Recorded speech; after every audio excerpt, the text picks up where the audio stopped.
Hello everyone, welcome to my channel.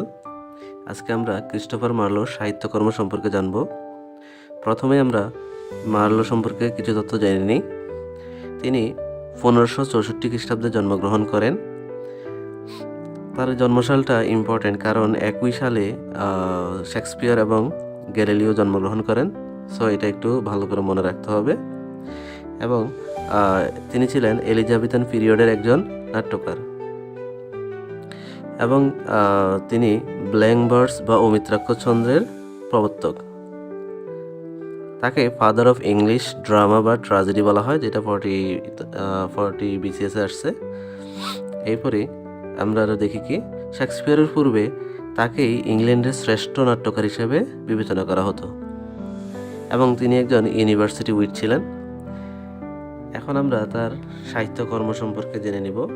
তার কিছু বিখ্যাত নাটক ছিল, সেগুলো হচ্ছে doctor Faustus, Edward two, Tamburlaine the great, the Jew of Malta, queen, Dido queen of Carthage.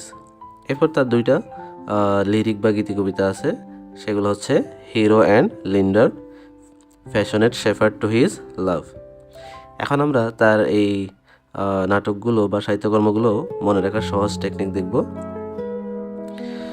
একটা গল্পের ছলে আমরা সেটা দেখব। তো গল্পটি হচ্ছে, মার্লোকে ডক্টর এডওয়ার্ড তাম্বুরা ও মালতার জুস খেতে বলল। জুস খেয়ে মার্লো হিরোকে নিয়ে সুন্দরী রানী ডিডো এর সাথে দেখা করতে গেলেন এবং তাকে ভালোবাসার নিদর্শন স্বরূপ ভেড়ার চামড়ার শাল উপহার দেন। চলুন দেখে নেওয়া যাক এই গল্পের থেকে আমরা কিভাবে তার সাহিত্যকর্ম মনে রাখবো। প্রথমে আমরা বলেছিলাম কি ডক্টর এডওয়ার্ড, ডক্টর দিয়ে আমরা মনে রাখতে পারি ডক্টর ফস্টাস। ডক্টর ফস্টাস এটা তার একটা মোরালিটি প্লেও বলা হয়। এই নাটকে আমরা দেখি যে তিনি শয়তানের কাছে 24 বছরের জন্য তার আত্মাকে বিক্রি করে দিয়েছেন। তো এখানে কিছু শয়তানের চরিত্র দেখা যাবে।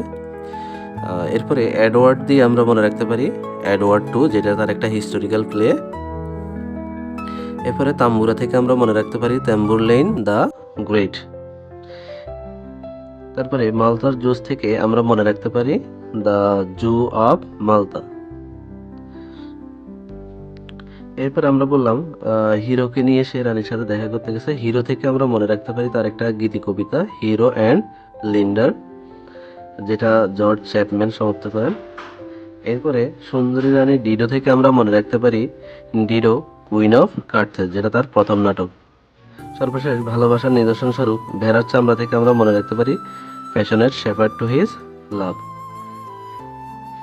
আজকের মতো এই পর্যন্তই। আশা করি ভিডিওটা সবার ভালো লেগেছে। ভালো লাগলে অবশ্যই সাবস্ক্রাইব করবেন। ধন্যবাদ।